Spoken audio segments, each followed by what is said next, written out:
Welcome back to the Roadside Rescue YouTube channel. If this is your first time here, welcome. If you're coming back, thanks for coming back again.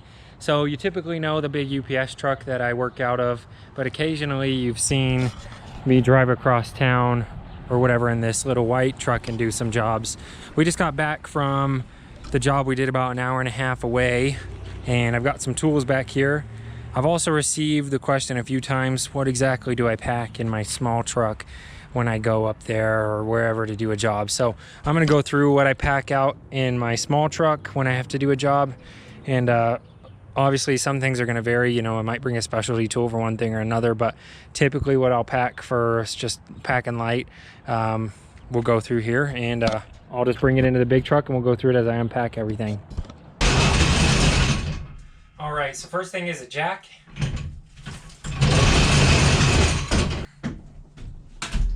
And a set of jack stands.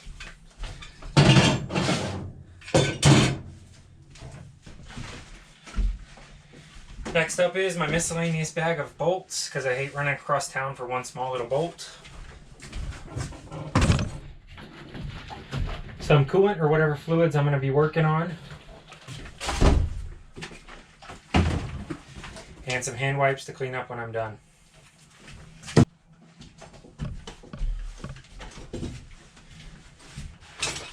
I always take my trusty AutoZone complete toolkit,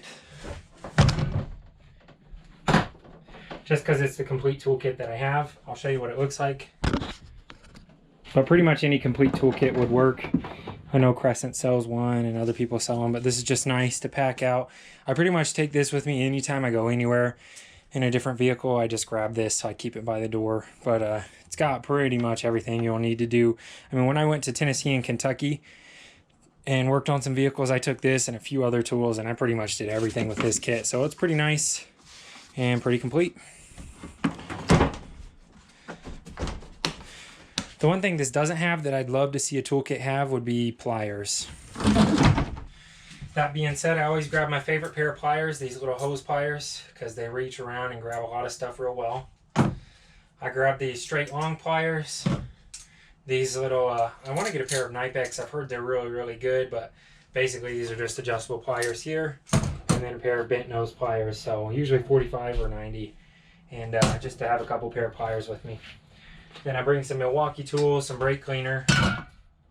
This is a pair of drill bits in case I needed them for anything. I've got my 1/2-inch impact gun to take off wheels, and in this case I undid the struts for the suspension to get those big 19mm bolts out. A rubber mallet just to have a little bit of persuasion if I need it. My Milwaukee impact driver, not sponsored by Milwaukee or anybody in this video or ever yet. Milwaukee AutoZone, if you want to sponsor me, you're welcome to. This impact driver for getting stuff out quickly, and then this little ratchet as well. It's not the fuel, but it works well.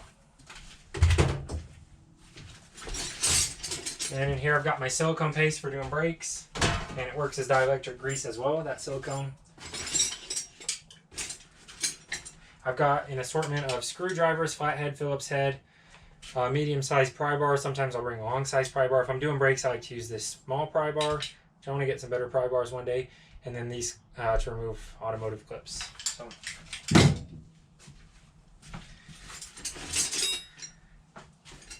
Then in here I've got my favorite ratchet, which I like to call them wrenches. That's just a thing I like to call them wrenches, but I know they're called ratchets. So if you ever hear me call them a wrench, just because I like calling them wrenches.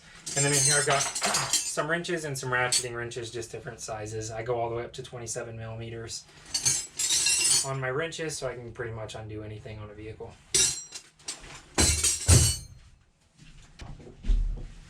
Okay, then my last bag here, and I've got my nice set of sockets. I'll link some tools in the description, you know, stuff that I'll link all the tools that I think are good to have in a beginner toolkit in the description. I'll make a little Amazon link where you can go and look at that. But I got these socket rails on Amazon. I'll link these as well. But basically just a nice set of sockets. I use all 6-point. So deep 6-point, short, super short, and then these are just extra grabbers here. They give you extra grip on stripped out stuff, but hardly ever have to use them. And these are all 10mm spares right here, so I keep a set of spare 10mm because I lose them every now and then. Got a pack of gloves.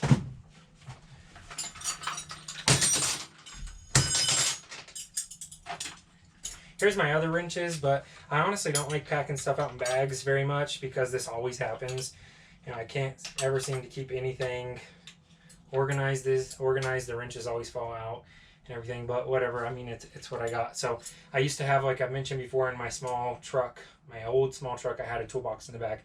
I may consider getting another one so I can just stick stuff in there and not have to worry about them coming off of their little holders. So whether I use them or not, they always require a bit of organization at the end. So now I've got my 3-pound mallet for more persuasion if needed. I call that the persuader, but there's a joke in the industry. Everybody says hit it with your purse. A lot of people call their sledgehammers their purse. So I've got my brake kit, my brake tool here. I'll link this in the description as well. People seem to be quite interested in this, but it compresses those brake pistons in the calipers. So pretty nice tool. Jump box just in case I run across somebody who needs it. Some zip ties. Some more screwdrivers. And this time I forgot my 1/2-inch impact sockets. I did bring my extension, but I didn't bring my sockets, so I had to go to the other auto parts store up where I was at and get a set of impact sockets. But I'll normally bring deep impact sockets and short impact sockets in case I have another one. Speaking of that 1/2-inch extension, here it is. Another screwdriver, just in case. I always bring a set of crescent wrenches in case I need to grab a hold of something. And I'd say if I have a 19mm wrench and I only have one 19mm wrench, but I need to grab something on both sides for whatever reason, I like to just have the security of knowing I'll be able to do that. I've never had to, but just the fear I have. The ratcheting wrench that came out of its set, it's in a different bag. That's what I'm talking about. I don't even know how this stuff happens. Some extensions, and then some different size drivers for my impact driver. So here's a 1/2-inch, and then here's just a 3/8, but this one wobbles, and I wasn't sure if I had one on it when I grabbed it. And that's it. That's all I bring with me when I go on the road to do something. Again, if there's something specific I'm going to be working on, brakes, I'll bring brake fluid. Power steering system, I'll bring power steering fluid. A drip pan if I'm doing an oil change. So a few things will change, but that's the basic toolkit I'll bring every time. Those are my go-to tools for when I'm going to be working on the road in my small truck. This is the Roadside Rescue YouTube channel. Again, if this is your first time here, thanks for watching. Consider subscribing to enter the giveaway. At 50,000 subscribers, I'll travel to fix somebody's car or give away some tools. So leave a comment if you have any questions. I'll try and answer everybody. Thanks for watching. As always, have a good day, and we'll see you on the next video.